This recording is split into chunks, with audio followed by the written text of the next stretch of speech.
Chères adhérentes et chers adhérents, j'ai le plaisir de prendre la parole aujourd'hui pour commenter les résultats du 5e congrès de l'UPR qui vient de se tenir ce 11 juillet 2020 après 3 journées de scrutin réalisées avec le concours d'une société spécialisée et sous le contrôle d'un huissier de justice. Comme la nouvelle s'en est rapidement répandue, la liste CAP sur le Frexit en 2022, que j'ai eu l'honneur de conduire, a été largement élue, avec 77,7% des suffrages exprimés. Ce résultat est d'autant plus significatif et incontestable et qu'il s'est accompagné d'une forte mobilisation des adhérents, puisque le taux de participation s'est élevé à 63,9% des inscrits. Je rappelle que ce taux de participation au dernier congrès de 2017 ne s'était élevé qu'à 35,9% des inscrits.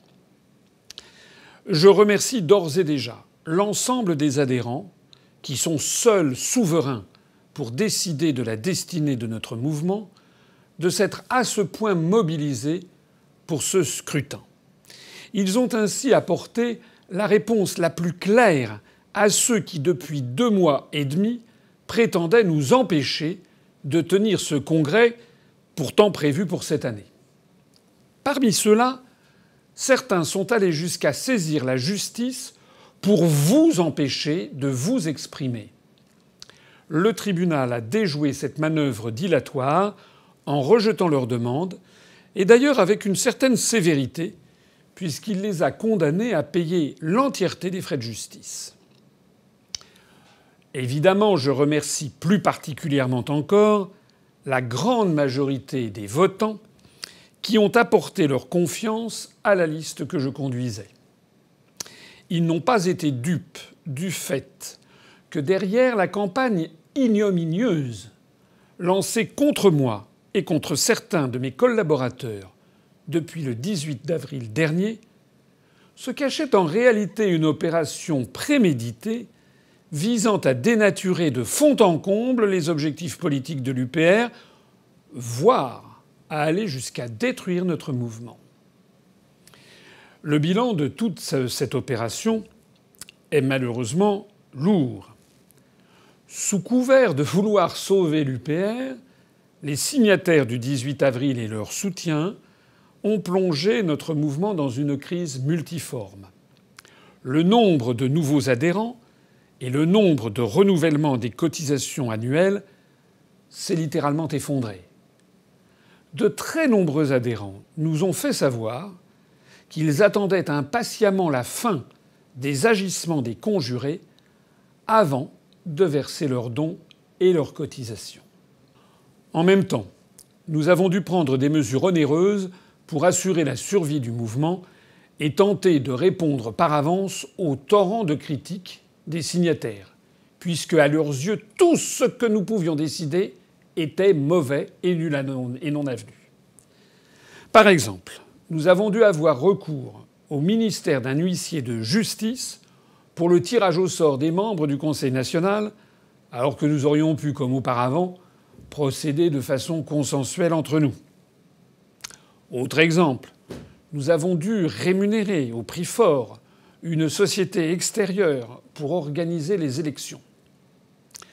Au total, le coût de cette aventure s'élève à plusieurs dizaines de milliers d'euros inutilement dilapidés.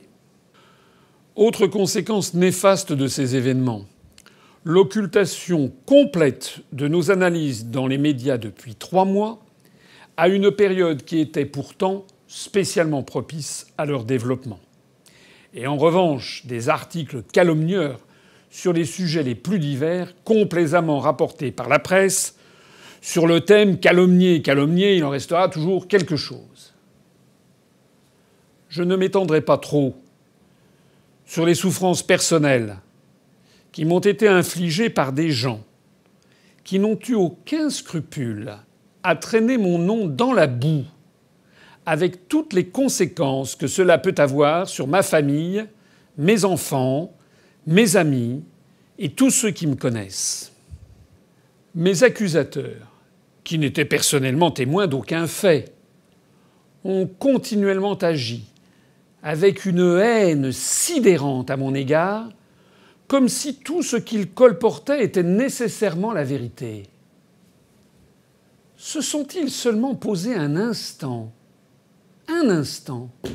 la question morale de savoir s'ils ne m'accusaient pas à tort? Et dans ce cas, quelles conséquences leurs propos et leurs écrits pouvaient avoir?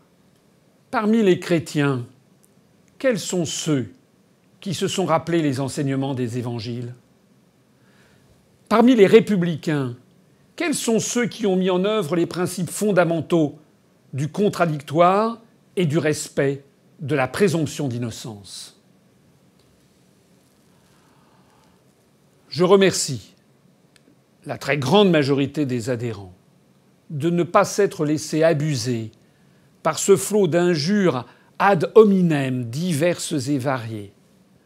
Certains parmi vous m'ont adressé des messages de soutien aussi émouvants qu'admirables, et je ne les oublierai pas. Pour ce qui me concerne, et vous l'avez noté, je me suis refusé à entrer dans la moindre polémique personnelle. Un dernier mot sur le passé, pour remercier l'ensemble de mes collaborateurs pour qui ces derniers mois ont également été particulièrement difficiles. Mais maintenant, la page a été tournée par vous et d'une façon claire et nette. Dès les heures qui ont suivi les résultats, nous avons appris la démission de quelques dizaines de cadres impliqués dans ces opérations. Il n'était que temps pour eux de mettre leurs actions en conformité avec leurs discours. Il s'agit maintenant de redresser notre mouvement et de le mettre en ordre de marche pour les échéances électorales de 2022. Pour cela, dès mardi prochain, 14 juillet, jour de la fête nationale, je convoquerai notre nouveau bureau national pour prendre les premières mesures qui s'imposent dans le droit fil du programme que vous avez massivement approuvé. Nous procéderons aux nominations de nombreux nouveaux responsables locaux, car de vous à moi, nous ne manquons pas de talents qui peuvent avantageusement remplacer les sortants. Nous préparerons le lancement à l'automne des premières commissions de travail, ainsi que de la commission en charge de la réforme des statuts. J'ai décidé aussi de convoquer le Conseil national le samedi 5 septembre. Il devra notamment approuver les comptes de l'année 2019 de façon exceptionnellement tardive cette année du fait de la crise sanitaire. Je ne peux pas préjuger encore du travail des commissaires aux comptes qui les examinent en ce moment même, mais je peux vous dire que l'expert comptable nous a déjà fait part de sa grande satisfaction, exactement comme les années antérieures. En conclusion, je voudrais vous inviter à prendre un peu de hauteur de vue sur les événements qui viennent de se dérouler.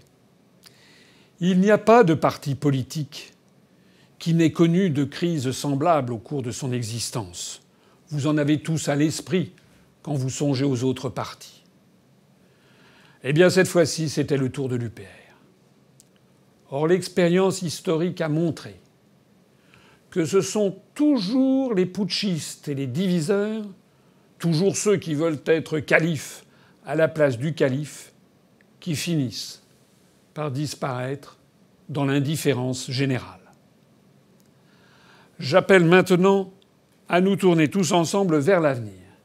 Et j'appelle en particulier ceux parmi nos adhérents qui n'ont pas voté pour notre liste parce qu'ils ont pu, de bonne foi, être troublés par la récente campagne de calomnie.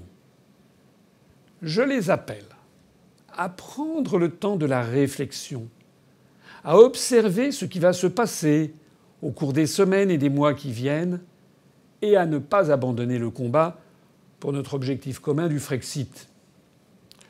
Toutes les bonnes volontés sont toujours les bienvenues à l'UPR. à la condition qu'elle soit honnête et sincère. Regardons maintenant l'avenir de la France et les grands défis qui nous attendent. Vive l'UPR, vive la République et vive la France.